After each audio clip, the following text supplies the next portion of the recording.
Bismillahirrahmanirrahim. Assalamualaikum. Kita lanjut materi selanjutnya tentang ekspektasi matematika dua variabel acak ya. Jadi kalau di sebelumnya teman-teman udah belajar yang satu variabel acak, sekarang kita lanjut ketika variabel acaknya itu ada dua. Nah, ini adalah pokok bahasan kita. Nanti ada ekspektasi gabungan, MGF, product moments, terus momen dari Comlin, kemudian ekspektasi bersyarat sama koefisien korelasi. Nah, sekarang kita masuk di yang pertama tentang nilai ekspektasi gabungan. Jadi dulu di sebelumnya udah belajar cari nilai ekspektasi kan ya, ekspektasi dari X. Nah, sekarang tuh gabungan dari X dengan Y. Misalnya ada dua variabel X dan Y gitu. Nah, apa namanya, konsep ekspektasi matematika itu sebenarnya bisa lebih gampang diperluas ke lebih dari satu. Jadi kalau waktu satu variabel acak, kalian punyanya distribusi peluang, maka tinggal cari ekspektasi kan ya. Nah, nanti kalau dua variabel acak misalnya X, Y, X dan Y gitu ya, maka akan dapat join distribusi peluang gabungannya. Maka ekspektasi yang didapat adalah ekspektasi gabungan. Gimana kalau lebih dari dua? Lebih dari dua variabel acak, ya udah tinggal diperluas aja perumusannya itu ketika di sini gabungannya cuman perkalian antara dua, di sini berarti perkalian antara berapa, ya. Nah, nilai ekspektasi ini sendiri merupakan karakteristik dari suatu distribusi itu. Jadi distribusi itu bagaimana sih distribusi? Nah, salah satu cara ngelihatnya itu pakai karakteristik ekspektasi, nilai ekspektasi. Nah, sekarang misalkan kita punya Z variabel acak yang mana nilainya itu terkait dengan dua variabel. Jadi ada variabel X dan Y ya. Dengan persamaan Z itu adalah Gx, Y. Jadi ini PDF, join PDF. Maka dapat dinyatakan teorema 4 berikut gitu ya. Nah, teorema 4 ini nomor teoremanya kita ngelanjut dari yang sebelumnya ya. Jika X dan Y adalah variabel acak diskrit, jadi isi teorema 4. Jadi kalau diskrit, jika ini diskrit gitu ya, X dan Y-nya, terus Fx, Y ini adalah join PF atau distribusi peluang gabungan gitu ya. Jadi probability function, fungsi peluang gabungan gitu ya, atau kita singkat join PF pada X, Y, maka ekspektasi dari Gx, Y itu adalah sigma sigma ganda dari batasan-batasan X, Y-nya gitu. Dari si Gx, Y dikali Fx, Y. Jadi, yang tadi itu Fx, Y ini adalah join PF-nya. Gitu. Jadi kalau yang tadi, yang Gx, Y itu adalah fungsi Z yang terkait dengan X dan Y gitu ya, keliru yang sebelumnya tadi. Jadi PF-nya itu join PF atau fungsi peluangnya itu adalah yang ini. Karena ini ada X dan Y, maka ini peluang gabungan, fungsi peluang gabungan. Oke. Nah, gimana kalau continue? Berarti kalau continue tinggal diganti si batasan sigma tadi diganti menjadi integral. Jadi ini kalau ini X duluan berarti ini adalah batasan X, kalau ini Y berarti ini batasan Y, dan sebaliknya. Ya. Oke. Ini adalah nilai ekspektasinya gitu. Nah, generalisasi dari teorema 4 untuk lebih dari variabel acak lebih dari 2 tinggal diperluas. Jadi misalnya kalau misalnya ada X, Y, Z berarti tinggal sigmanya double 3 atau integralnya double 3 gitu ya. Double 3.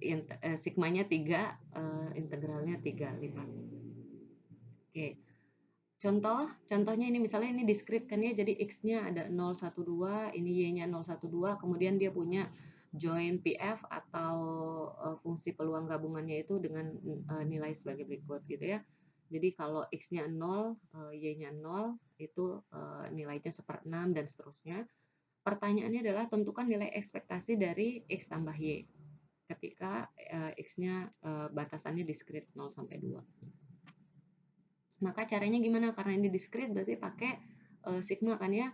Berarti sigma dari batasan Y sama batasan X.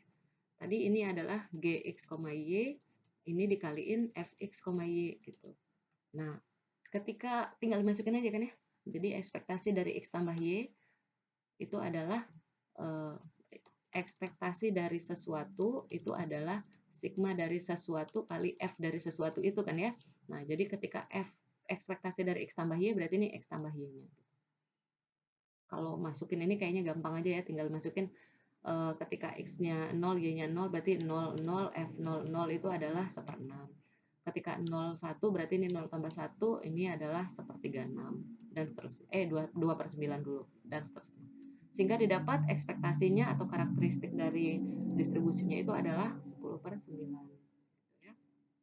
Ini contoh kalau dia continue, batasannya continue dari 0 sampai 1, 1 sampai 2, berarti apa namanya, ini adalah join PF-nya, join PDF. Jadi kan kalau sorry tadi ini di sini udah PDF belum ya? Kalau apa discrete itu join PF atau fungsi peluang, tapi kalau continue itu adalah join PDF atau fungsi padat peluang. Probability density function, ada kata D, peluang, density padat. Padat karena continue ya, jadi padat, nggak titik titik titik titik, tapi titik-titik yang banyak membentuk garis sehingga padat gitu. Nah, ini contoh, ini adalah fx-nya, ini adalah batasan x, ini adalah batasan y gitu ya. Kita mau cari ekspektasi dari x per y pangkat 3. Berarti udah ekspektasi dari x per y pangkat 3. Pertama karena di sini kita pakai x, berarti ini batasan x. Nah, terus habis itu kita cari dulu integral batasan x. 2 sama 7 ini boleh keluar dulu. Terus cari integralnya, ini di pause, terus habis itu dicoba cari integralnya, cocokin ya. Ini udah dapat di matematika dasar kan ya. Terus habis itu tinggal diintegralin, pertama pakai batasan x dulu, kemudian setelah dapat, habis itu dilanjutin integral lagi sekali pakai batasannya y, dapatlah 15/84. Di pause kalau ada masalah langsung bahas di grup ya untuk integralnya, siapa tahu saya ada keliru. Oke. Nah, ini adalah bisa kalian coba. Jadi ada join PF, discrete, ini batasan X, ini adalah PF-nya, probability, fungsi peluangnya gitu ya. Cari ekspektasi dari X tambah Y. Ini ada hasilnya, silakan dicoba, dapat nggak hal yang sama. Ya. Kemudian coba yang kedua, misalnya ini join PDF, apa namanya, ini adalah, oh sorry, ini adalah join PF. Sorry, ini PF karena ininya discrete ya. Maaf, ini discrete. Jadi ini join PF, cari ekspektasi dari 2x-1. Kemudian bisa coba yang ketiga, kalau ini join PDF, batasannya continue, cari ekspektasi dari ini ketika join PDF-nya adalah ini. Gitu ya.